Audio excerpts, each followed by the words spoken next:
Bien, bienvenidos al programa Opinión. Hoy vamos a tratar el tema Los niños de la guerra. Hoy día tratamos ese tema. Hoy había una decisión trascendental, digamos, la Corte Penal Internacional emitió un fallo condenatorio en el caso de Tomás Lubanga, que es líder de un movimiento armado en República Democrática del Congo, y precisamente la sentencia es por el reclutamiento forzado de niños para el conflicto armado. Sobre este tema, y también en los últimos días este tema ha sido puesto, digamos, un poco en vitrina, por alguna manera ha sido visibilizado a partir de este ya famoso video Connie Uganda, que ha tenido varias decenas de millones de visitantes en YouTube y que habla precisamente sobre este tema de los niños de la guerra, ¿no? Para hablar de este tema tenemos aquí a nuestros invitados. Empiezo desde mi izquierda hacia la derecha, primero con Salvador Herencia Carrasco, del área de estudios y proyectos de Salgalú, a Francesca Barda, del Coordinadora para América Latina de la Coalición de la Corte Penal Internacional, a Miguel Huerta, que es director general de la Comisión de Derechos Humanos Comiset, y a Alex Carranza, que es profesor de la Facultad de Derecho de la Universidad San Martín.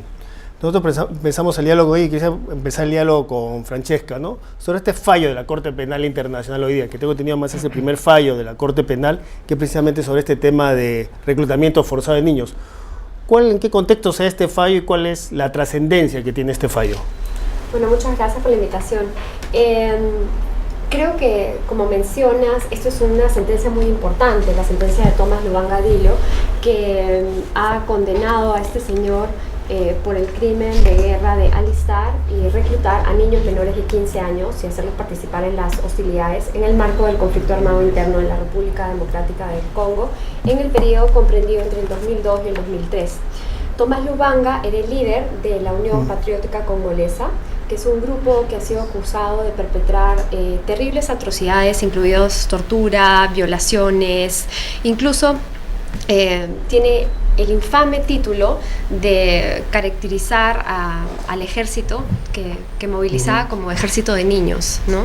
Que incluso reclutaba a niños de hasta 7 años de edad. ¿Por qué es importante esta sentencia? En efecto, es la primera sentencia en la historia de la Corte. La Corte es un tribunal internacional basado en La Haya, que tiene competencia solo por 3 crímenes, los crímenes de guerra, los crímenes de lesa humanidad y el crimen de genocidio. A la fecha hay 120 estados alrededor del mundo que han aceptado la jurisdicción de la Corte Penal Internacional, y aun cuando ha empezado sus operaciones en el 2002, estos juicios demoran bastante. Son juicios largos, son juicios que uno tiene que tener en cuenta que primero de todo tienes que implementar todo lo que era necesario para establecer una institución de las dimensiones de la CPI, contratar a la gente, establecer cómo iban a ser las operaciones del terreno, las investigaciones. Desde que en el 2006 se logró conseguir a Tomás Lubanga y trasladarlo a La Haya, él fue en efecto la primera persona que fue conseguida por la CPI, se vienen dando estos procesos.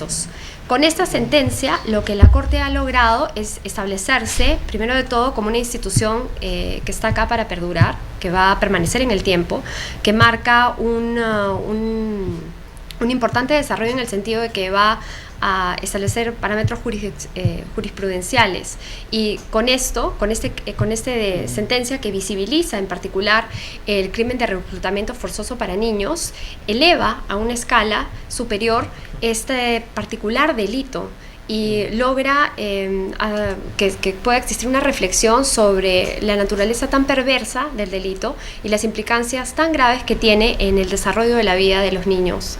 En ese contexto. Y ahí, Salvador, ¿y cuál es la tendencia, qué jurisprudencia marca este fallo de la Corte, digamos, cómo se puede, digamos, también trasladar, qué impacto puede tener en otros países, en otros casos, ¿no? Y cómo se cataloga acá el tema del secuestro, reclutamiento forzado de niños? Sabes que la Corte veía 3 tipos de delitos, ¿no? El secuestro de niños es catalogado como un crimen de guerra, como crímenes de lesa humanidad, como genocidio. ¿En qué categoría entra, no?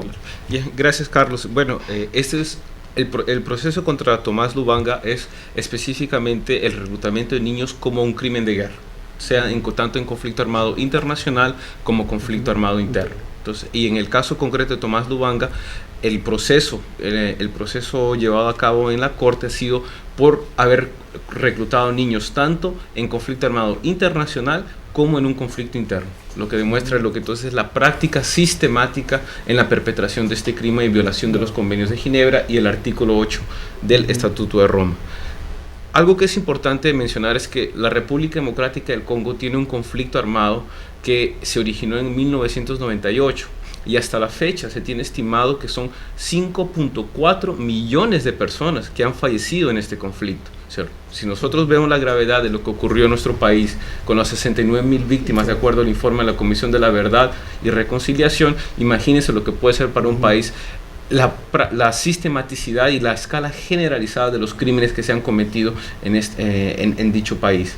Y aquí en este caso, los crímenes de guerra es solamente uno de los crímenes que hay investigaciones, dado que contra otras personas que están siendo procesadas por la Corte Penal Internacional se amplía también a crímenes de lesa humanidad, entre otros.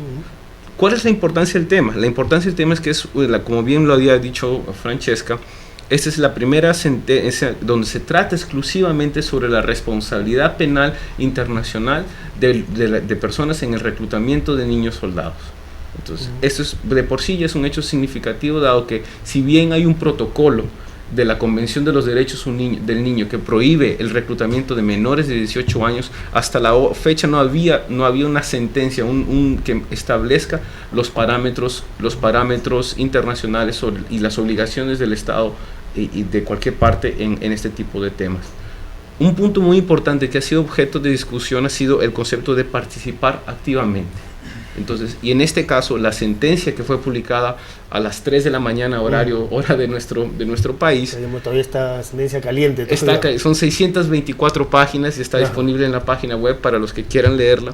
Pero algo que es muy importante es que la Corte Penal Internacional, los jueces se dedican a estudiar qué se considera activamente, si es solamente ser soldados, estar en el campo de batalla, o todo tipo de participación. Y a la conclusión que llega la Corte de forma unánime es que es cualquier tipo de participación. Eso quiere decir, los niños que son reclutados y que por ahí no hacen uso directo de armas, pero forman parte, digamos, aquí se llama base de apoyo, grupo de apoyo de un grupo armado, también se considera participación activa. Es un crimen, exactamente. El mero uso, el mero reclutamiento, independientemente que estén enfrentando o estén en la cocina o limpiando o detectando minas antipersona, de por sí es un crimen de guerra. Entonces, eso es un elemento que queda muy claro y es un precedente muy importante para lo que pueda ser las próximas acciones de la Corte Penal Internacional. Sobre eso, Francesca, para entender un poco también el funcionamiento de la Corte, en el caso de la Corte Penal Internacional, funciona igual que en la Corte Interamericana de Derechos Humanos, de que los casos llegan a la Corte Penal recién, digamos, una vez después de agotada la vía interna. Digamos, ese es un requisito que tiene que pasar antes de que se llegue a la Corte Penal Internacional.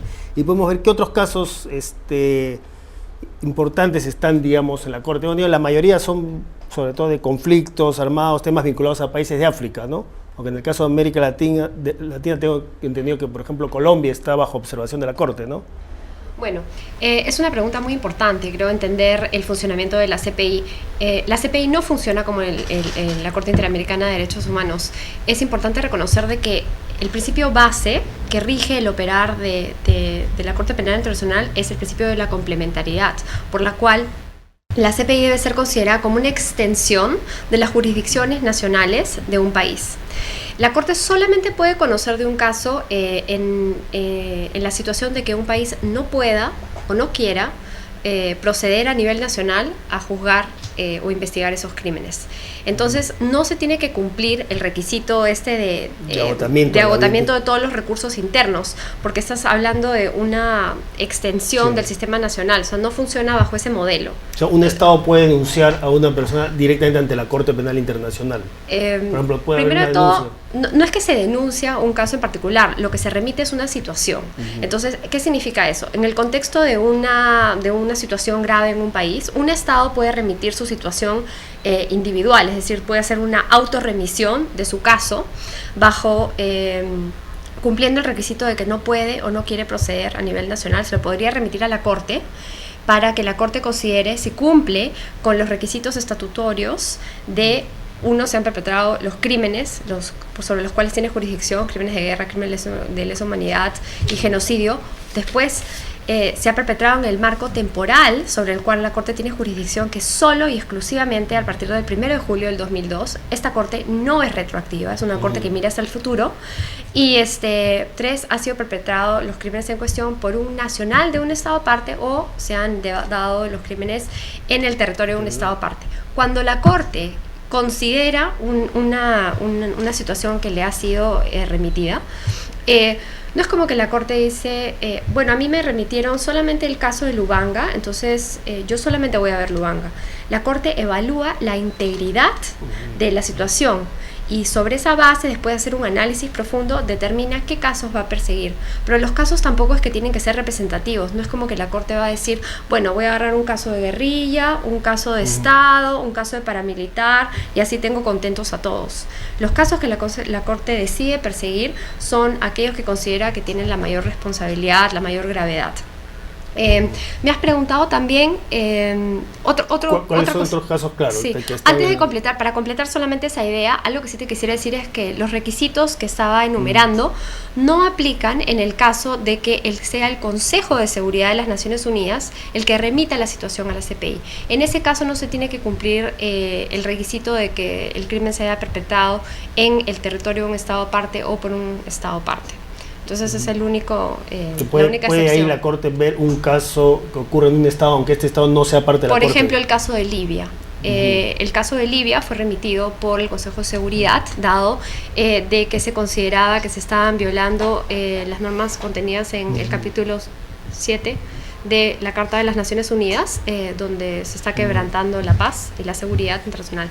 Los casos que la Corte está viendo son Uganda, que es el caso famoso de Connie, que hemos tenido toda esta información esta semana, ¿no? Y de cierta manera es un dato curioso que justo sea a inicio de esta semana, cuando explota el video, también sobre el tema, digamos, coincide y los dos casos de cierta manera tienen un fuerte vínculo con el reclutamiento forzoso de niños. Entonces a mí me parece muy interesante tratar de ver cómo se puede usar ese ímpetu, esa energía generada por el interés que ha suscitado el video de Connie, así como el interés que ha suscitado este primer histórico fallo de la CPI, para tratar de trasladarlo en acciones concretas en el Perú y en otros lugares. Los casos que la Corte está viendo como investigación, es decir, sobre los cuales ya ha abierto una investigación formal, son República Democrática del Congo, Uganda, Libia, Sudán, República Centroafricana, Costa de Marfil y Kenia. Son los 7 casos. También existe una categoría adicional de situaciones que la Corte considera, estas son denominadas exámenes preliminares. ¿Qué es un examen preliminar? El examen preliminar es la fase previa a la investigación. Es cuando el fiscal evalúa toda la situación para determinar si puede proceder o no a una investigación formal. Y en ese contexto hay 8 situaciones, entre ellas, como tú bien mencionaste, el caso de Colombia, pero también en América Latina el caso de Honduras. Bien, nosotros antes de un corte también quería que nuestros dos invitados, Miguel Huerta y Alex Carranza, nos den su opinión sobre este fallo de la Corte Penal Internacional y sobre todo sobre la trascendencia internacional que tiene este fallo. Sí, bueno, para nosotros que venimos de organismos de derechos humanos es una sentencia histórica porque revela la trascendencia de un tribunal penal internacional de carácter permanente. Creo que eso es fundamental, la transmisión de un mensaje de que un tribunal de esta naturaleza sí puede establecer justicia en casos graves como el que se ha planteado. Segundo, el mensaje también de que este tipo de conductas no pueden quedar impunes. Y lo digo muy claramente por sucesos que han venido ocurriendo en el país. En el Perú hemos recibido informaciones de una serie de hechos. En su momento, la Coordinadora Nacional de Derechos Humanos, que integra a los organismos de derechos humanos del Perú, denunció el caso de los niños soldados también acaecidos en el país. Son conductas que deben ser sancionadas y deben ser castigadas como corresponde.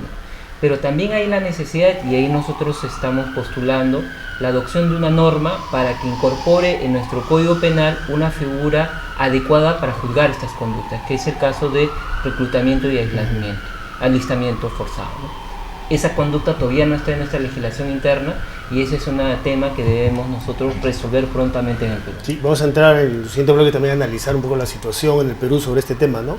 Para terminar, Alex, también tu opinión sobre este fallo de la Corte Penal. Sí, bueno, este fallo es muy importante. En primer lugar, porque nosotros hemos tenido una experiencia de violencia marcada en el país durante mucho tiempo y tenemos un desplazamiento de esta violencia ahora, no solamente en los temas vinculados a niños soldados, sino también a otras modalidades de uso, de empleo de estos niños en diferentes actividades criminales, como por ejemplo la experiencia en drogas, los narcotraficantes, como emplean a estos menores, o a las experiencias en Centroamérica también sobre la misma materia.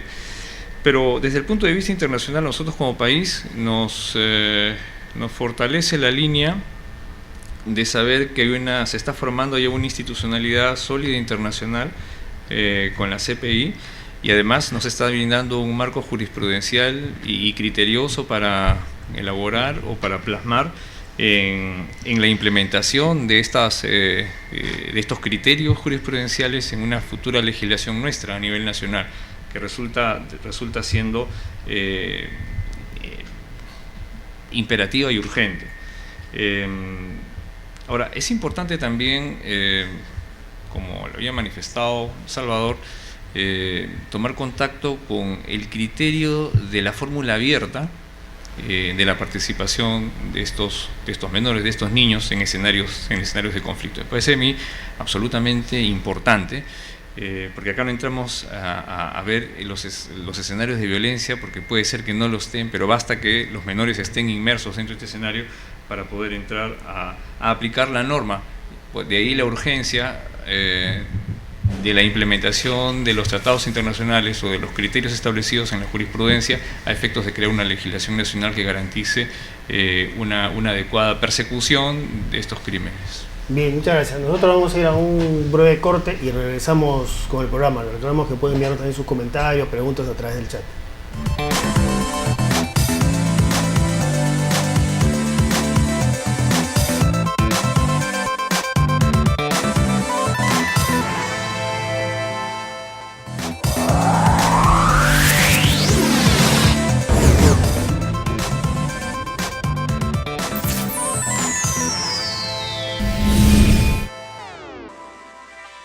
Bienvenidos a Salgalú TV Online, la plataforma de comunicación virtual del Perú dedicada a promover la responsabilidad social y ciudadana.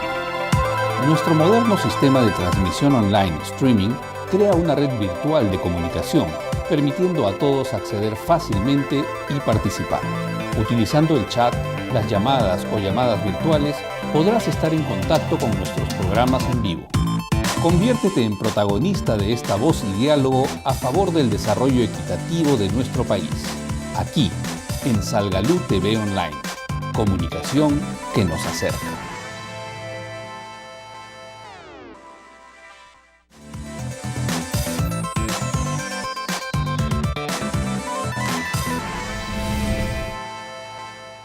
Salgalú TV Online es comunicación que nos acerca. Con programas diarios, especiales, entrevistas, información relevante sobre la primera infancia, temas de políticas sociales y de desarrollo, salud, educación, arte y mucho más. Y para acercarnos aún más, ponemos a tu disposición nuestra biblioteca virtual, donde todo el material que ha sido transmitido por Salgalú TV Online queda en demanda. Disfrútalo, compártelo. Ingresa a nuestra biblioteca virtual. Todo lo que vale la pena ver o volver a ver.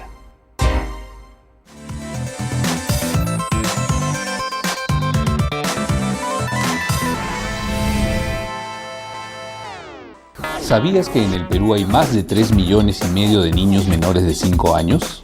¿Sabes cuántos de ellos están desnutridos?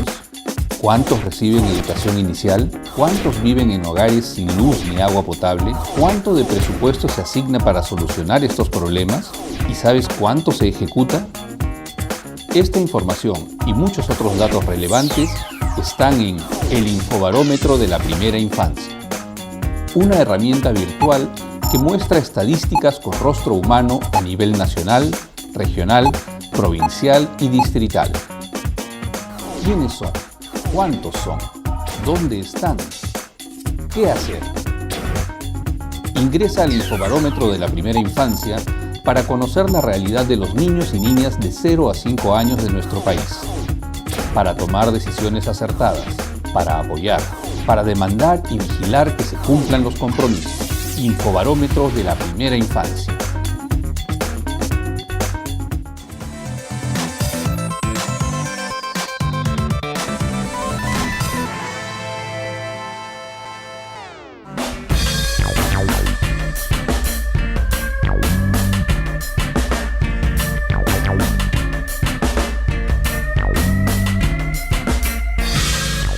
Bien, nosotros estábamos hablando sobre este tema de niños de la guerra. Comentamos esta sentencia de la Corte Penal Internacional sobre este caso sobre el señor Lubanga en República Democrática del Congo. También hablamos sobre la situación en Uganda a través de este video en YouTube que ha tenido millones de visitas. Pero este no es un problema, el reclutamiento forzado de niños para intervenir en conflictos armados. No es un problema, ciertamente está solo, digamos, un problema lejano en África. Acá en América Latina también se ve ese problema, en el Perú mismo se ve el problema con la denuncia de reclutamiento forzado por parte de Sendero Luminoso.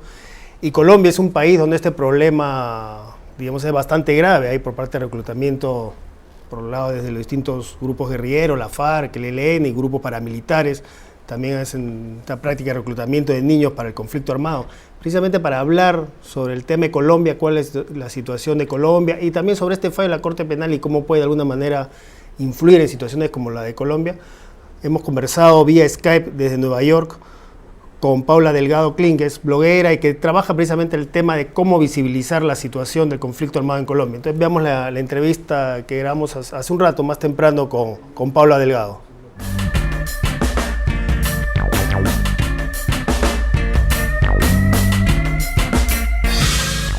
Bien, ahora estamos comunicados vía Skype con Nueva York, donde vamos a hablar con Paula Delgado, que es escritor y bloguera colombiana y que trabaja sobre el tema de visualización del problema del reclutamiento de niños en conflicto armado. Hola Paula, ¿cómo estás?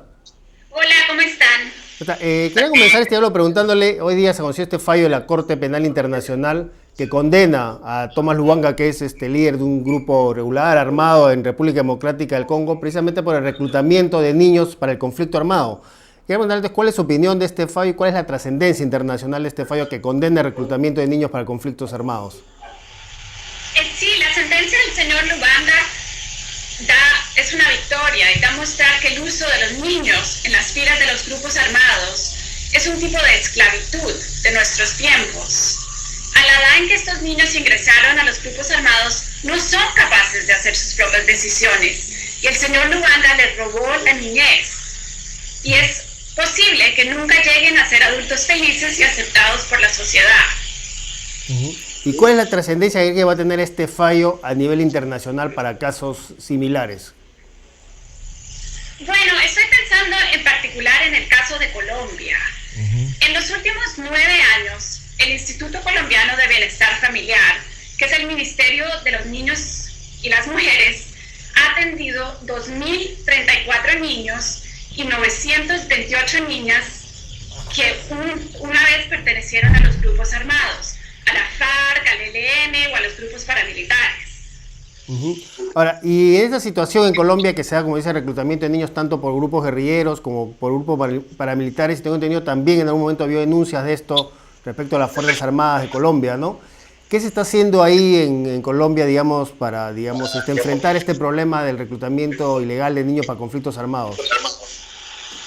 Bueno, siempre se les pone presión por ejemplo, a los secretariados de la FARC. De un lado, las FARC, el ELN y los grupos armados siempre tienen un ojo en las mesas de negociación. Llegan temporadas en que le dan mucha importancia a la imagen dentro de Colombia y afuera. Por ejemplo, durante la zona de distensión del presidente Pastrana, la FARC puso pancartas que decían: no maltrate los niños, son nuestro futuro. Hubo una tarde en que el Mono Jojoy, el antiguo jefe militar de las FARC, se paró en la mitad de la plaza de San Vicente del Caguán y anunció que los niños que pertenecían a la FARC iban a volver a sus hogares. Sin embargo, estas declaraciones son falsas y son parte de una campaña de imagen. Ningún niño volvió a su hogar. Así que la sentencia del señor Lubanga da un fuerte mensaje al mundo que la violación de los derechos humanos de los niños no será aceptado. Y hay casos en Colombia, siendo este un problema más o menos extendido, hay casos en Colombia que han sido judicializados, hay condenas por reclutamiento de niños. Hasta ahora no. Interesantemente, hay un paramilitar conocido como el Alemán que admitió responsabilidad por reclutar 303 menores de edad. Ahora, 150 de ellos han vuelto a sus hogares, pero ningún padre de familia ha querido presentarse para hacer una denuncia concreta en contra del alemán. Muchos de estos niños ingresaron, muchos de ellos ingresan a los grupos armados voluntariamente por falta de escuelas, desempleo y violencia doméstica.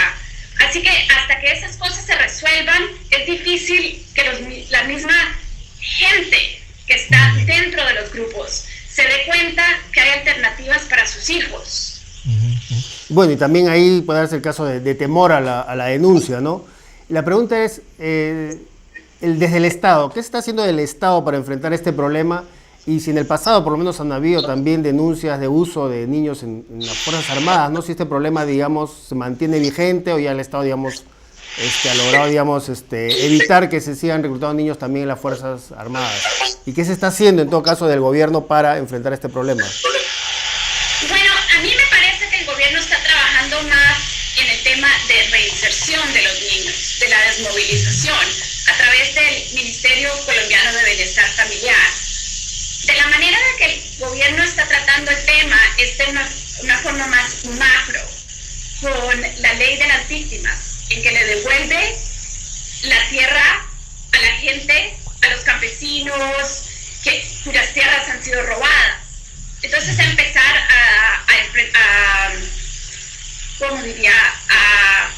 construir un diálogo con la gente. Ahora, para terminar la entrevista, hemos tenido Colombia está también, digamos, bajo examen de la Corte Penal Internacional, ¿no? Hemos visto que se ha dado este fallo por reclutamiento de niños. Esto eventualmente también, en el caso de Colombia, ¿cree que los casos de Colombia podrían llegar a la Corte Penal Internacional? La pregunta era cómo esto puede influir, en todo caso, en cambiar digamos, el tema legal en Colombia para enfrentar, digamos, y sentenciar a personas por reclutamiento de niños, algo como tú me decías, ahora no se ha dado, ¿no? Sí, será posible que el caso del señor Lubanga y programas como los de ustedes lleguen al corazón del problema. Y la Corte Penal Internacional no será tratada simplemente simbólicamente, sino que tanto el gobierno, los grupos armados y la misma población se dé cuenta que si la justicia colombiana no funciona, podemos acudir a la Corte Penal Internacional. Bien, muchas gracias, Paula, por esta entrevista. Gracias, adiós. Gracias.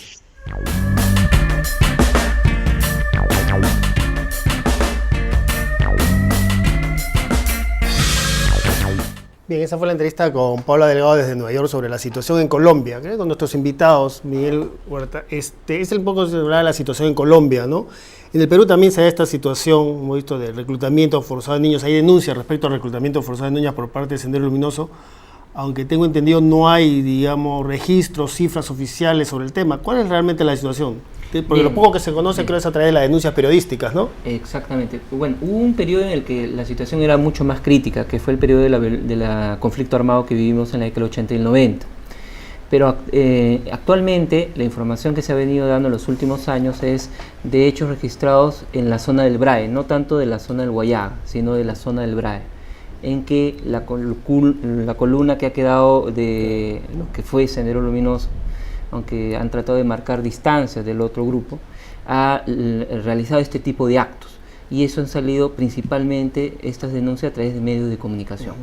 Y en su momento, las organizaciones de derechos humanos hemos denunciado esta situación tanto en el ámbito de Naciones Unidas como en el propio sistema interamericano. Hubo una audiencia en la cual se planteó el tema de los casos de los niños soldados, los niños reclutados, en la cual se planteó esta problemática. Pero lo que no apreciamos es que se hayan adoptado medidas concretas. No hay información, por ejemplo, de que haya sancionado a los responsables de estos hechos. No se conoce, lamentablemente, ningún caso en el cual se haya podido establecer una sanción correspondiente por estas conductas. Segundo, no se tiene información clara qué ha pasado con esos niños que aparentemente fueron rescatados. Y ahí, por ejemplo, es necesario, y hay una propuesta normativa que impulsó en su momento inclusive el Poder Ejecutivo, pero que lamentablemente en su momento el Congreso anterior no lo aprobó, para establecer un programa algo parecido a lo que hay en Colombia, que es reinsertar nuevamente a los niños. Es un programa de atención a este tipo de niños afectados por la violencia. ¿No existe en el Perú ningún programa de reinserción a niños extranjeros? No, hay un programa para situaciones de niños desplazados, pero que no es suficiente.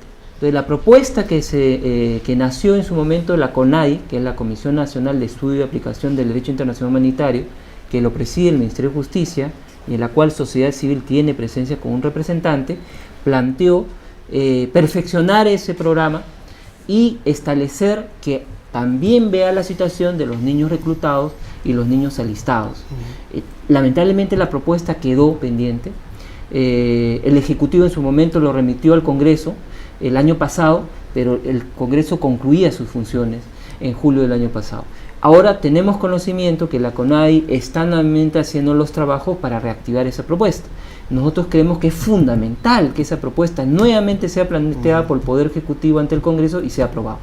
Y adicionalmente, la propuesta plantea incorporar en nuestra legislación el delito de reclutamiento y alistamiento, que no lo tenemos en nuestra legislación. Esto que verdad, si ya les nos puede aclarar, esto se señala que no hay sanciones, no hay procesos por reclutamiento forzado de niños para conflicto armado.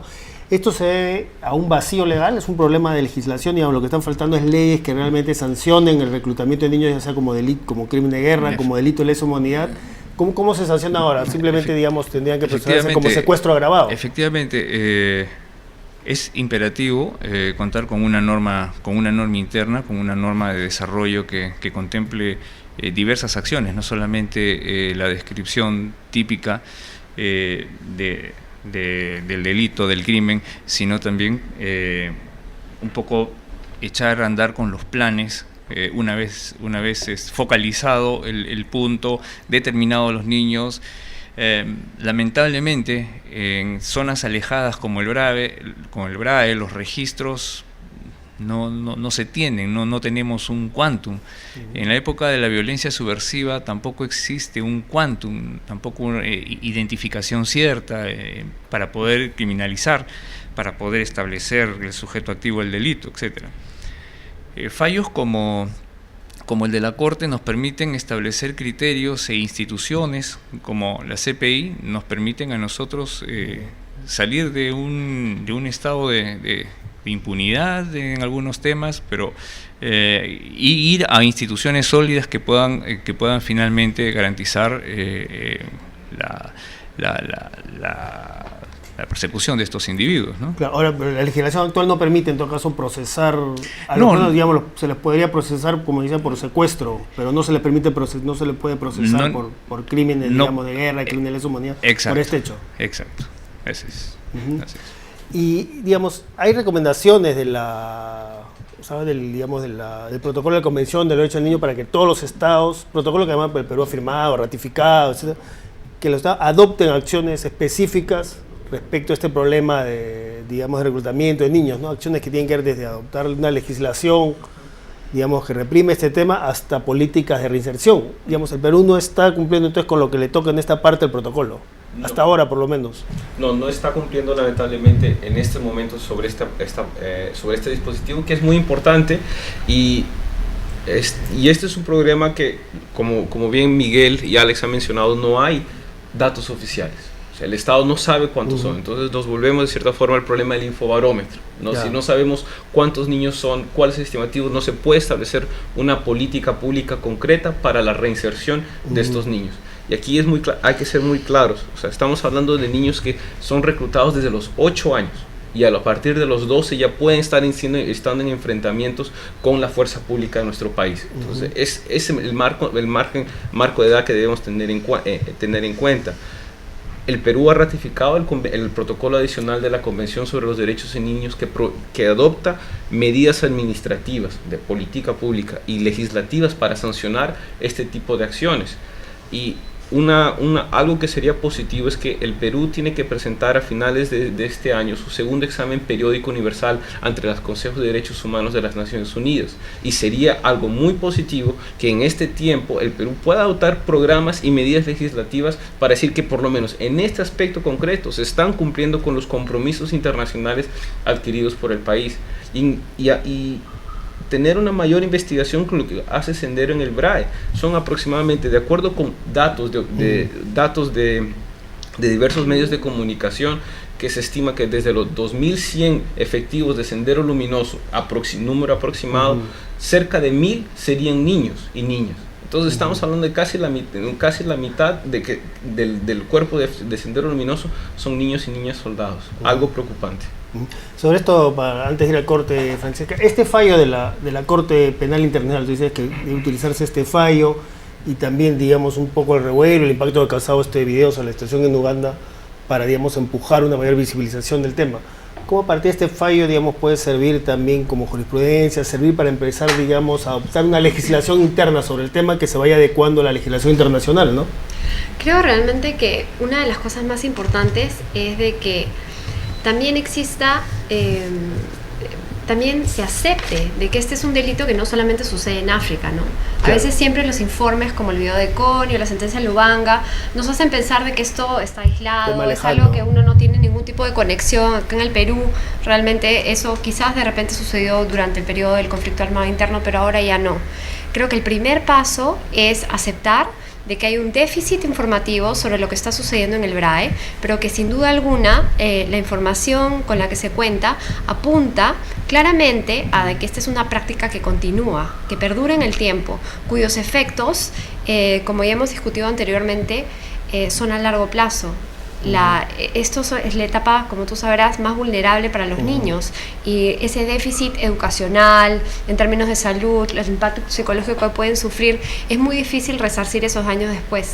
En Colombia, ahora que estamos escuchando, me hizo acordar de que generalmente al delito de reclutamiento forzoso se le refiere como el delito invisible, porque muchas veces se deja de lado como un daño colateral, como un producto de la guerra, y no se tiene conciencia de los daños irreversibles del delito de reclutamiento forzoso. También a veces se invisibiliza el hecho de que este delito también afecta a las niñas y en muchas otras dimensiones. Muchas niñas son forzadas a entrar en uniones desde muy jóvenes, a servir como empleadas, como las personas que sencillamente están ayudando y apoyando a los soldados, etcétera, y hay un impacto diferenciado de esa violencia en niños y niñas, y es muy importante tener eso en cuenta, que no solamente estamos hablando de niños varones que forman las filas de estos grupos. Creo que ha sido no sé si una coincidencia, pero de cierta manera es algo muy importante rescatar el hecho de que ha habido un interés mayor a causa del video de Connie.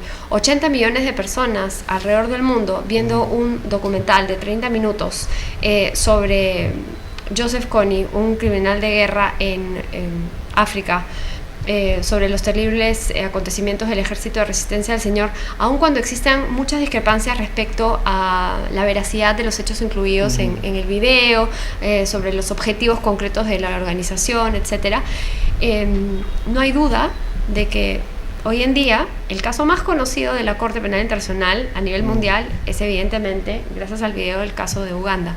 Entonces hay que utilizar esa energía, hay que utilizar ese momentum que se ha generado, no solamente por el video, sino también por esta sentencia histórica que ya, si uno analiza la prensa internacional, ve que ha sido recogida por los principales medios de prensa, que hay un montón de historias, organizaciones alrededor del mundo que han emitido comunicados de prensa, que han tratado de hacer suyas ese tipo de desarrollo para tratar de fortalecer los procesos a nivel nacional y movilizar esfuerzos en el terreno e incidir concretamente con los actores y las unidades gubernamentales responsables de avanzar con esos temas, ¿no?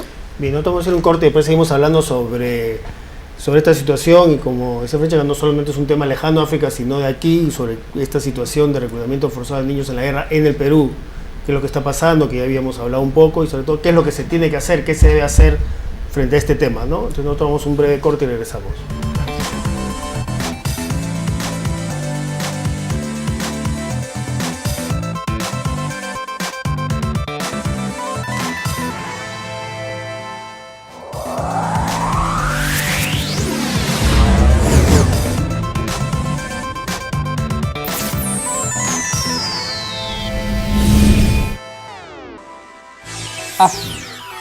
Amén.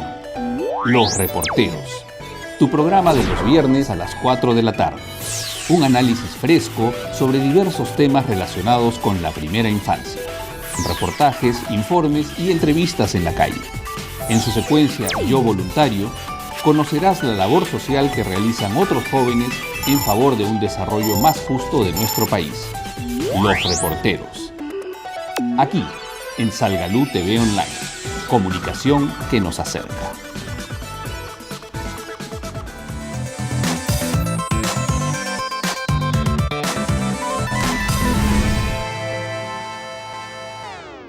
Nuestros niños, nuestro país, nuestra responsabilidad como ciudadanos. ¿Cómo podemos ser parte del cambio? Para tratar este tema, el Grupo Impulsor Inversión en la Infancia inicia un diálogo abierto, en vivo, todos los jueves a las 4 de la tarde.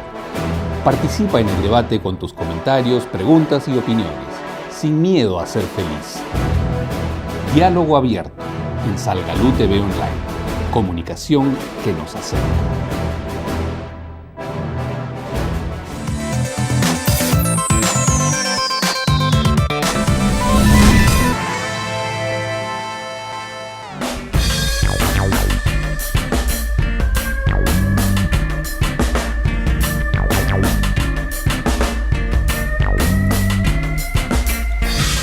Bien, estamos conversando antes del corte sobre la situación también en el Perú, que se presenta en el Perú sobre este tema de reclutamiento forzado de niños, y se habla de que a veces es, que en Colombia, en Ordán, se llama como un delito invisible, ¿no? Bueno, ¿hasta qué punto en el Perú también esto ha sido un tema invisible de la guerra interna? Bien, creo que es importante adoptar medidas fundamentales en este campo, ¿no? Y eso implica adoptar políticas claras para enfrentar esta situación. Una son las políticas preventivas, que implican una serie de adopciones de información, capacitación sobre los derechos del niño, instruir a las propias fuerzas del orden. No olvidemos que lamentablemente ha habido también casos de menores de 18 años que fueron reclutados como soldados. Es un tema que se sigue presentando, es un tema que ya la no se presenta en las información Fuerzas que Armadas. tenemos es que el Ministerio de Defensa ha venido dando medidas en el último tiempo para poder corregir esa situación. Hace 2 años tuvieron que pasar, digamos, a retiro, por decirlo de un modo, casi 1000 jóvenes que estaban cumpliendo servicio militar y que no tenían 18 años, tenían menos de 18 años. Entonces, en el último tiempo han tenido que adoptar medidas administrativas más claras y firmes para evitar que jóvenes menores a 18 años puedan voluntariamente incorporarse, porque siempre el ejército ha señalado que han sido casos de incorporación voluntaria. Pero creo que se tiene que continuar con esas acciones concretas que eviten ese tipo de situaciones. La otra situación más grave es lo de los grupos vinculados al BRAE, en el cual lamentablemente no hay mecanismos de control efectivos que se puedan dar. Tan es así como se ha señalado que no hay investigación del caso. Y en estas políticas implica también programas de reinserción para las personas, los niños que han sufrido este tipo de situaciones, porque ellos son niños víctimas. Aun cuando pudieran haber participado de un hecho en el marco de una situación de violencia, ellos son también víctimas por la situación que han vivido. Y luego también está ajustes en la propia legislación interna. Y ahí entra un tema en el cual una serie de colectivos hemos venido impulsando, que es adecuar nuestra legislación penal a lo establecido en el Estatuto de Roma. Nosotros no tenemos regulado en la legislación penal interna, por ejemplo, el tema de crímenes de guerra. No lo tenemos regulado. El tipo penal por el cual ha sido condenado el Lubanga por la Corte Penal Internacional no lo tenemos incorporado nosotros en nuestra legislación. Ese es un vacío que hay que corregir. Y ahí estamos impulsando desde hace años adecuar nuestra legislación para regular adecuadamente genocidio, los delitos de lesa humanidad y los crímenes de guerra. Y ese es un esfuerzo que esperamos que con este Congreso se pueda materializar, que finalmente tengamos adecuada nuestra legislación penal al Estatuto de Roma. Ahí, sobre ese mismo tema, ¿cuáles son ahí fundamentalmente esos cambios legislativos concretos que tienen que darse para de alguna manera equiparar al Perú, digamos, ahí a la legislación internacional sobre el tema de derechos humanos? Y si no ves, hay avances en el Congreso, se está avanzando en este tema. Bueno, en principio debo de manifestar que efectivamente el Perú ha suscrito numerosos tratados internacionales y lamentablemente estos tratados internacionales, muchos de ellos no han sido debidamente aterrizados, no constituyen parte de nuestra normatividad interna. Concretamente, el tema que nos convoca el día de hoy efectivamente es uno de ellos. Los crímenes de lesa humanidad no se encuentran tipificados en nuestro ordenamiento interno, entonces hace absolutamente necesario e imprescindible a día de hoy mostrar una madurez jurídica e ir a concretar estos esfuerzos que se han venido dando ciertamente en congresos anteriores, pero creo que con esta sentencia no hace más que motivar, entiendo yo, a quienes están en los colectivos sociales y hacer pensar a nuestros legisladores que creo que ya se llegó el momento de definir y de implementar el estatuto dentro de nuestra normatividad nacional. Creo que las condiciones están dadas. Tenemos un espejo en el ámbito internacional de los pasos que se vienen dando, y no solamente la modernidad del Perú consiste en el aspecto económico, sino también en establecer estándares jurídicos que nos permitan estar a la par con sociedades evolucionadas y avanzadas. Digamos que ahí en los estándares jurídicos en tema de derechos humanos internacionales, el Perú se está quedando un poco en algunos términos atrás. Yo creo que hemos avanzado mucho, ¿no? Pero nos falta algún camino por recorrer. Entiendo yo que ha habido algún retraso, ha habido alguna vacilación, pero con fallos como estos creo que nos obligan a seguir avanzando más, y creo que el camino es un poco largo, pero vamos a empezarlo con mucho entusiasmo a partir de fallos como este. Nos invitamos a Salvador, Francesca, también comentar esto y cómo, hasta qué punto creen que efectivamente un fallo como este tenga un impacto positivo para impulsar una legislación, adoptar medidas en el sistema de derechos humanos, porque cómo está el ambiente en ese sentido, porque el ambiente político que por lo menos se ha respirado en los últimos meses, más bien parecería ser un ambiente a cuestionar fallos internacionales sobre el tema de derechos humanos, ¿no? Digamos, no sé si consigo conmigo ahí, parece haber un ambiente ahí de retroceso en el tema de derechos humanos. Han cuestionado algunos fallos de la Corte Interamericana, etcétera, digamos. ¿Cómo es el ambiente para avanzar, como se decía, y aprovechar estos fallos para avanzar, digamos, en mejorar la legislación y adecuarnos a los estándares internacionales en derechos humanos? ¿Hay un ambiente favorable para eso o no tan favorable? Bueno, yo no sé si es que hay o no un ambiente favorable, pero hay que crearlos. Y si hay algo bueno que este video de CONI 2012 muestra, es que sí se puede crear este tipo de movimientos. Con respecto a los fallos, a la sentencia de la Corte Interamericana, usted tiene toda la razón. Hay temas que son conflictivos, el tema de Chavín de Huántar, el tema de penales Castro, etcétera, etcétera. Pero a la larga, y siempre la crítica más fácil a los fallos de la Corte Interamericana son las indemnizaciones monetarias, ¿no? Las reparaciones económicas, que dice que se dice un montón de cosas que no necesariamente son ciertas, pero en la práctica se ve que esta es, por todos los estados, incluyendo el Perú, el tipo de reparación que más se cumple. O sea, digamos, en los informes anuales de la Corte Interamericana establece que de todas las sentencias en las reparaciones económicas, estas se han cumplido en el 84, o entre el 84 y el 88%. Entonces, si bien eso es lo que más se critica por algunos medios de comunicación, esto es en la práctica lo que los estados son más diligentes en cumplir. Cosa completamente distinta es en las medidas institucionales y las reformas legales que son necesarias para evitar que ese tipo de prácticas vuelvan a ocurrir. Entonces, y es ahí donde lo que bien menciona Alex tiene razón. Nosotros ratificamos tratados internacionales, somos parte de una gran institucionalidad jurídica, no solo en aspectos de derechos humanos, sino en aspectos económicos y otros foros, pero es en la implementación interna que hay un déficit.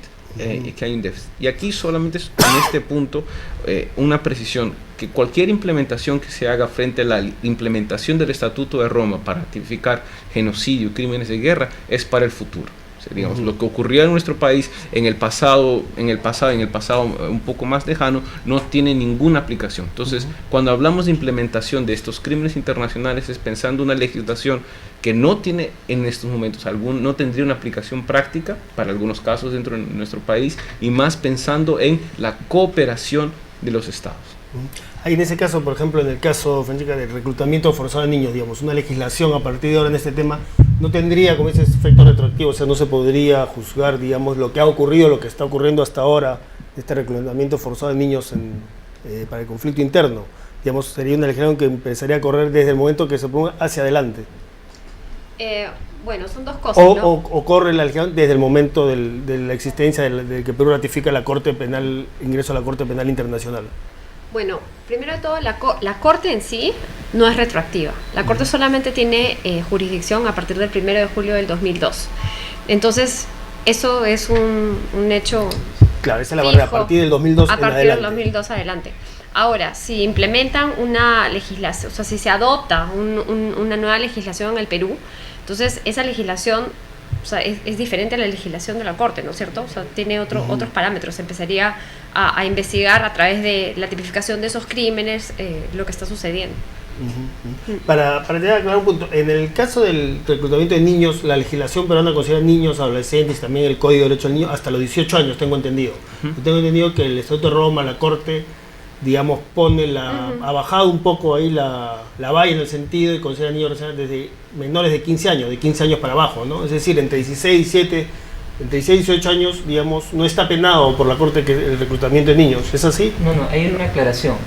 Una cosa es el Estatuto de Roma de la Corte Penal Internacional, y otra es el protocolo facultativo de la Convención sobre los Derechos del Niño en situaciones de conflicto. Este último instrumento internacional señala que no se puede alistar o reclutar a menores de 18 años. Exactamente. Es decir, ha elevado la valla. El estatuto lo colocaba en 15, pero el protocolo facultativo lo ha elevado a 18. Y Perú, y eso es muy importante señalarlo, al momento de haber ratificado el protocolo facultativo, hizo una declaración expresa en la que señala que en el caso nuestro no va a haber reclutamientos o alistamientos, ya sean voluntarios, de menores de 18 años. Hay una declaración expresa por Perú en ese sentido. Por eso es que la ley del servicio militar, que es voluntario, el servicio militar es voluntario, señala expresamente que quien va a cumplir el servicio debe tener de 18 años hacia adelante. En ningún caso un menor de 18 años en el Perú podrá alistarse o reclutarse. Bien, nosotros vamos a ir a un breve corte, estamos por la parte final del programa, y en la parte final vamos a leer ya también varios comentarios que nos han llegado atrás del chat.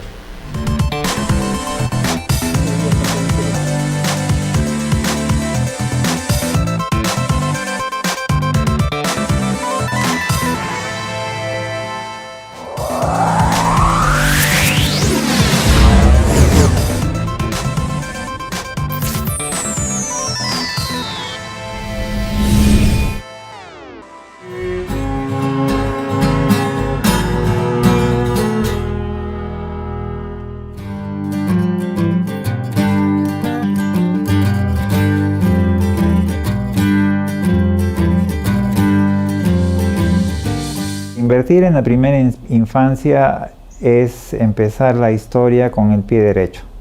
La historia de esta persona, el bebé que nace, y darle la lactancia, amamantarlo, estimularlo, hacer todo lo necesario para que esta persona se vaya formando y finalmente sea una persona de bien. También es empezar con el pie derecho la historia del país. En la medida en que nuestros niños puedan tener lo mejor desde que nacen, y especialmente en la primera infancia, creo que el país va a tener mejores ciudadanos. La inversión entonces en la primera infancia es una inversión capital, que no se puede hacer después porque es un periodo único en el desarrollo del ser humano.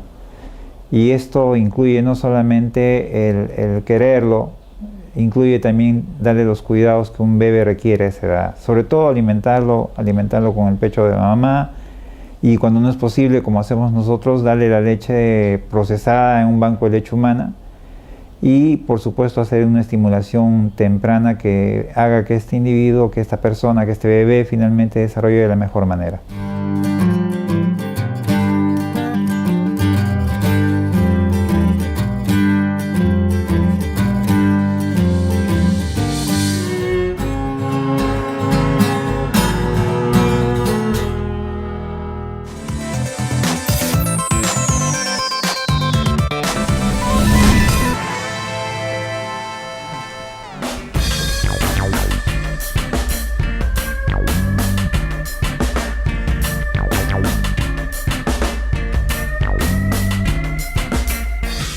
Bien, nosotros hemos recibido más comentarios y preguntas en el chat que quiero trasladar a nuestros invitados.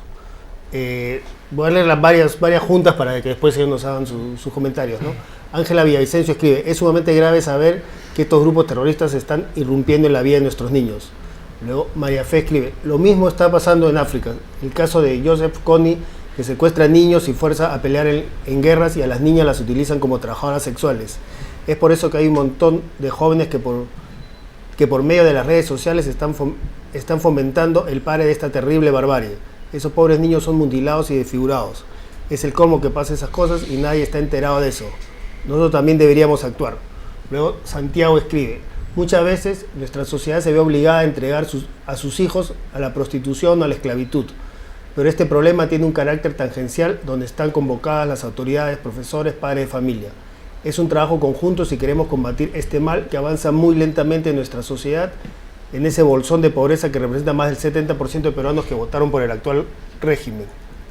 Luego, Manuela Claudet Abanto escribe: la voluntad política no solo debe ser entendida como la firma de acuerdos para ver estos temas, sino la implementación de estas políticas en planes concretos, en presupuestos definidos y en procesos y estrategias de identificación y seguimiento a este grupo de niños para poder recuperarlos. Y lanza dos preguntas Manuela Claudet, dice: ¿las indemnizaciones en qué favorecen a los niños?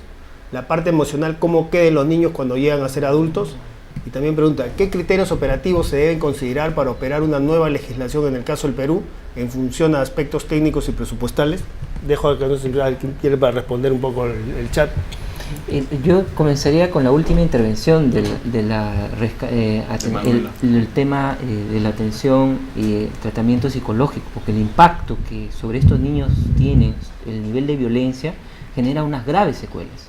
Precisamente por ello es que nosotros planteamos una política que debe adoptarse, porque tiene que haber una reinserción integral de esta persona, que incluye lo que es la rehabilitación psicológica. Hay una mesa que ha estado impulsando el Ministerio de la Mujer desde ya un par de años, que tenía un espacio en el cual abordar esta temática.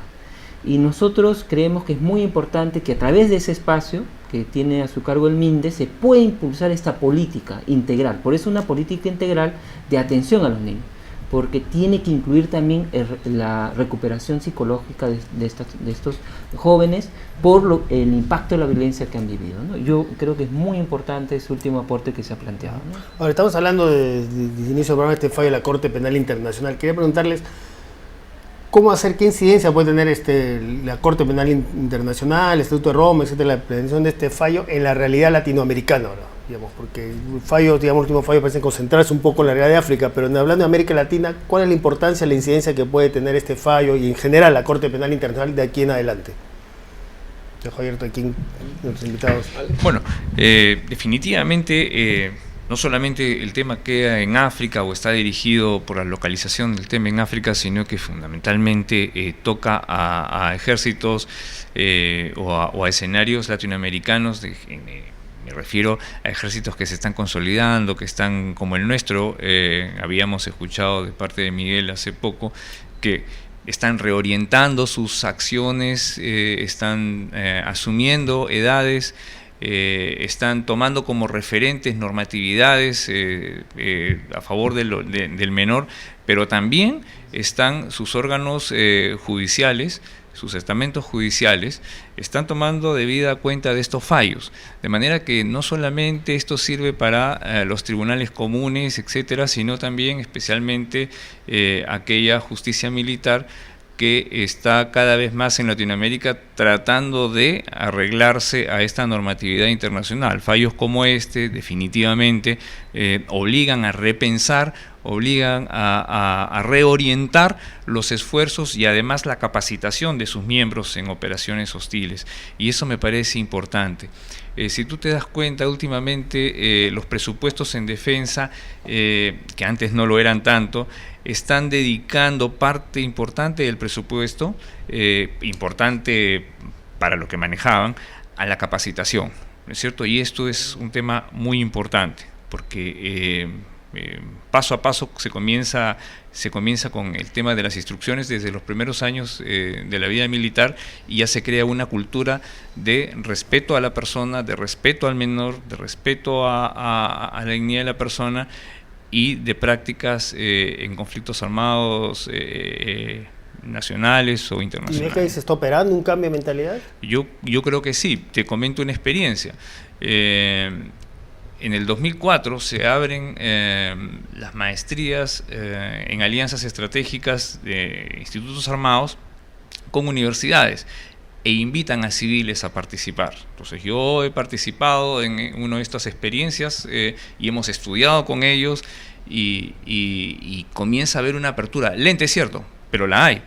Igual lo que está pasando, por ejemplo, en el CAEN, etcétera, instituciones que comienzan a abrirse en la Escuela Superior de Guerra Aérea también, civiles con militares estudiando los cursos, desarrollando temas relativos a derechos humanos y a derecho internacional humanitario, etcétera. Entonces la dinámica ya ha cambiado. Antes era impensable sentar un civil con un militar a resolver un caso. Exacto, por supuesto que sí, ¿no? Y además te encuentras ahí a víctimas o hermanos de víctimas, familiares de víctimas con este estigma que tienen estas familias de haber sido víctimas por miembros de las Fuerzas Armadas. De manera que este fallo lo que hace es redimensionar, obligarnos a madurar y en lo que a nosotros refiere, obligarnos a aterrizar estos conceptos a una norma interna y además a implementarlo. Ahí, Francisco, ¿cuál es la influencia que va a tener la Corte Penal Internacional en América Latina, de aquí en adelante? Decías que, digamos, en el caso de América Latina, Colombia es un caso que está ahí en observación preliminar, ¿no? Pero ¿cuál es el impacto, la influencia que va a tener la Corte Penal Internacional? Mucha gente ha expresado críticas respecto al hecho de que los casos que la Corte está considerando son principalmente en África, además del caso de Libia, que bueno, también está ubicado en un continente africano, pero pertenece al mundo del Medio Oriente, ¿no?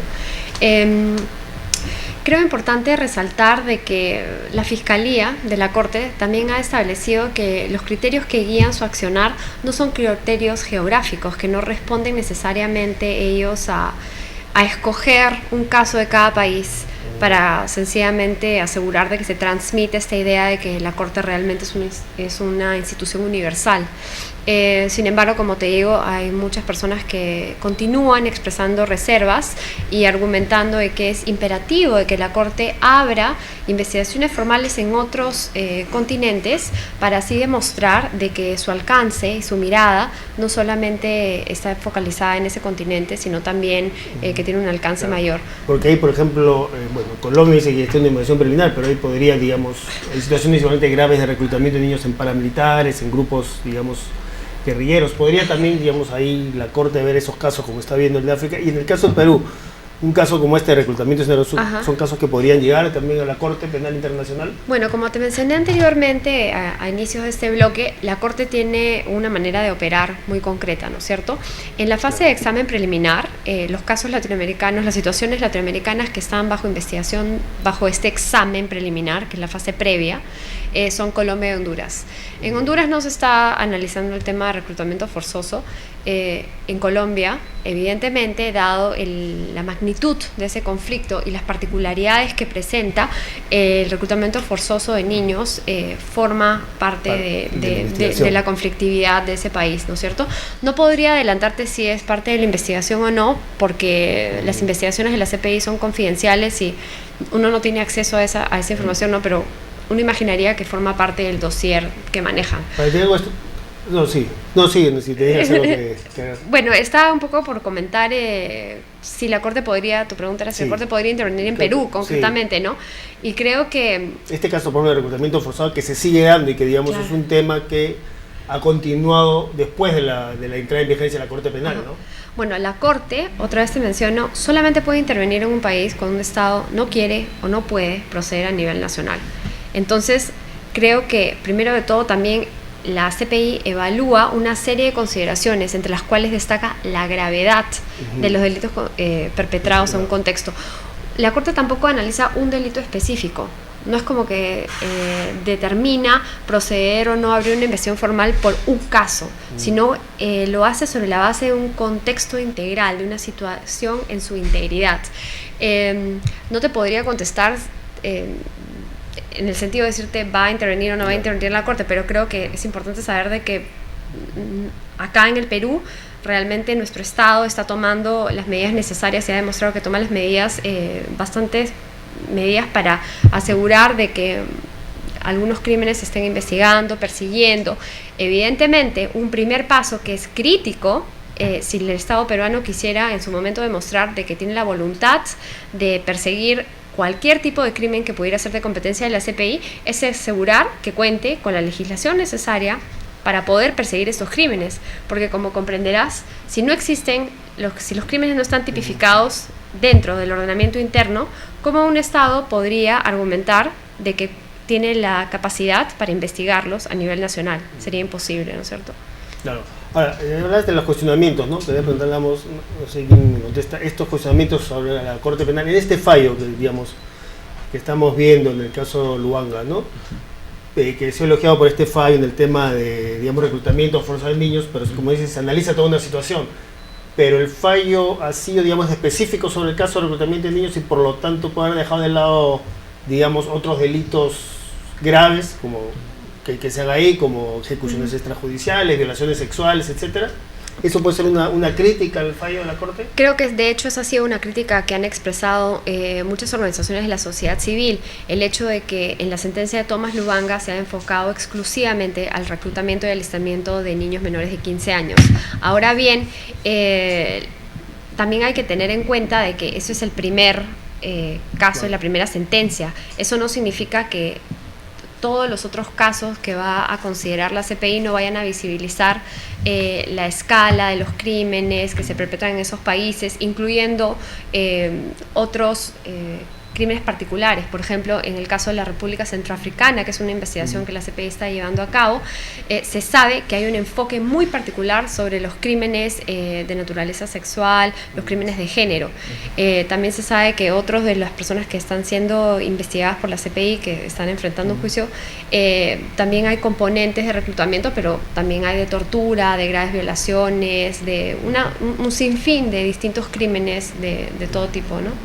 Y eso, Salvador, sobre cuál es el impacto, la pregunta que hacíamos, ¿no? La influencia que crees que va a tener la Corte Penal Internacional en América Latina, en el contexto latinoamericano, digamos, de aquí en adelante, ¿no? Bueno, creo que este es de cierta forma un segundo nacimiento de la Corte, porque es su primera sentencia, la primera sentencia que emite luego de casi llegando 10 años a la entrada en vigor del Estatuto de Roma. Entonces, si bien es un proceso complejo el crear una institucionalidad desde cero, entonces, pero esto ya demuestra que ya la Corte Penal está en la capacidad de comenzar a emitir sentencias. Y mi reflexión final sería un poco más que nada con las preguntas que estaba haciendo Manuela con respecto al aspecto emocional, el tema de reparaciones. Y un punto muy importante que la Corte Interamericana ha adoptado también su reglamento es la participación independiente y autónoma de las víctimas. Entonces la pregunta es, ¿para qué las reparaciones?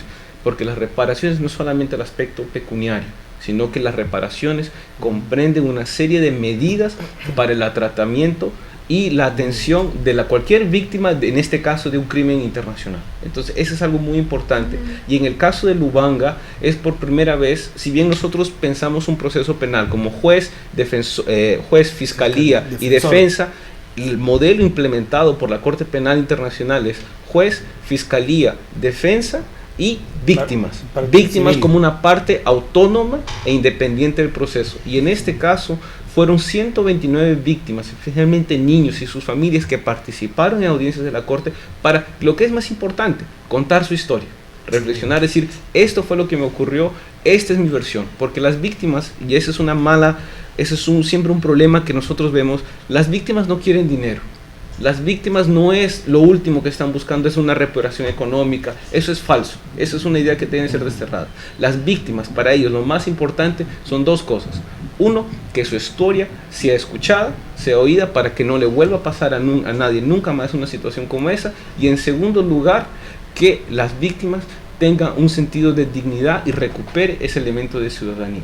Eso es importante, y si la Corte Penal, independientemente de los fallos, de la lentitud que ha tenido en la justicia, en su sobreenfoque que ellos han tenido sobre África, y la timidez en iniciar este primer caso únicamente sobre reclutamiento, si sirve de algo, que sirva para precisamente esto, para mostrar el rol y la importancia que deben tener las víctimas en este tipo de procesos. Y es por eso que la sentencia que fue publicada el día de hoy solo se limita a dar la responsabilidad penal del señor Tomás Lubanga. En un par de semanas se va a dar la sentencia para determinar la pena, porque es un tema aún que están debatiendo en la Corte, y en segundo lugar las reparaciones, tanto individuales como colectivas de esta persona. Ahora, quería preguntarle también a los cuatro quien contesta, el hecho que este primer fallo de la Corte Penal Internacional se haya dado y haya puesto el acento, el énfasis en este tema de reclutamiento forzado de niños, ¿cree que es un gesto de alguna manera de la Corte en la importancia que se le da a este tipo de delito? Y digamos, ¿cómo puede impactar eso en la disminución del reclutamiento forzado de niños? Sí, como nosotros hemos señalado, es un mensaje claro, ¿no?, de la importancia de proteger a los niños de todo tipo de situación de hostilidades y de la participación en situaciones de conflicto. Y lo importante es también que haya precisado que la participación activa no se circunscribe al combate nada más, sino que haya ampliado el espectro de entendimiento de la participación de niños en esta situación de conflicto. Es una situación muy grave y creo que por eso es ejemplar esta sentencia de la Corte Penal, ¿no? Que la Corte, esto implica que la Corte le está dando una atención, digamos, especial al tema de reclutamiento de niños. Claro, sí, porque es en ella lo que se ha focalizado la sentencia. La sentencia solamente condena por un delito, uno de los supuestos de crimen de guerra, que es el reclutamiento de niños. Me llega una pregunta del chat que quiero leérselas. Dice, actualmente hay niños que son de apariencia pueden representar y tener 18 años, pero pueden tener 15 años y son detenidos o reclutados. Un DNI en ese momento no suele ser considerado para asegurar que no tiene 18 años, no son tomados en cuenta. ¿Cómo actuar en estos casos? Es decir, en casos ahí... Es clarísimo. Es decir, los entes administrativos de las Fuerzas Armadas que tienen a su cargo el reclutamiento de los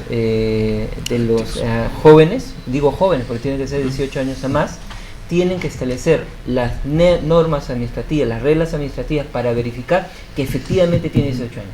Y entre esas está partida de nacimiento, documento nacional de identidad, entre otros. Si no tiene la documentación, entonces se presume que es menor. No es que se presuma que es adulto, es al revés, se presume que es menor y no puede ser alistado. Bien, llegamos a la parte final del programa. Es un comentario final de cada uno de nuestros invitados, ¿no? Empezamos por acá. No, para decir que este es un fallo muy importante, porque primero visibiliza lo que es el reclutamiento de niños menores de 15 años como un crimen internacional, y en segundo lugar que este es un primer proceso de la Corte Penal que concluye, bueno, aún va a estar la parte de apelaciones, pero que se centra en grupos armados. Entonces, a diferencia de lo que establece el sistema interamericano, el sistema europeo de protección de derechos humanos, donde se ve la responsabilidad internacional del Estado, la Corte Penal Internacional ve la responsabilidad de la persona, sea agente del Estado, grupo armado o grupo paramilitar. Entonces, este es un mensaje también que debe ser tomado en cuenta, que en derecho penal internacional, todas personas pueden ser responsables de cometer crimen internacional. Claro, a diferencia del sistema internacional, no solamente los Estados son responsables de cometer violación de derechos humanos. Exactamente. Francesca, un comentario final. Bueno, creo que hemos cubierto muchas áreas en esta discusión. Creo que si yo tuviera que escoger un pensamiento para dejar algo que me ha parecido muy importante, es la importancia de rescatar los sucesos internacionales y aplicarlos a los eventos nacionales. Creo que muchas veces se tiende a pensar de que lo que sucede alrededor del mundo no tiene ningún tipo de relevancia a nivel doméstico, se comportamentaliza de una manera aleatoria todos estos sucesos sin realmente tomar en cuenta las realidades particulares en las que nos encontramos, y cómo de una manera u otra, haciendo un ejercicio comparativo o tratando de rescatar puntos de afinidad, se puede lograr movilizar energía, acción, interés para tratar de resolver las situaciones a nivel nacional. El hecho de que la CPI haya escogido precisamente el reclutamiento forzoso de niños como la primera sentencia O sea, que realmente haya dicho, esto es suficiente para emitir mi primera sentencia, debería claramente visibilizar la importancia de este delito para la comunidad internacional en general. Y debería, más aún, motivar a las autoridades peruanas a tomar acción y realmente asegurar que puedan cumplir con las obligaciones necesarias para asegurar de que exista una tipificación adecuada de ese crimen y que se adopten las medidas necesarias que permitan no solamente la desmovilización y el desarme de los niños que han sido involucrados como niños soldados, los niños y niñas que estén involucrados en estos temas, sino también su rehabilitación física y mental, como ya hemos hablado. Miguel. Yo creo que el mensaje claro es que no hay impunidad en graves violaciones de derechos humanos, en crímenes internacionales. Y eso creo que es fundamental, ¿no? Si no activan los tribunales nacionales, ahora sí podemos decir que tenemos efectivamente un tribunal internacional, que van de la mano. O es a través de los tribunales nacionales, o será a través de la Corte Penal Internacional que se garantice que estas graves violaciones no queden impunes. Dale.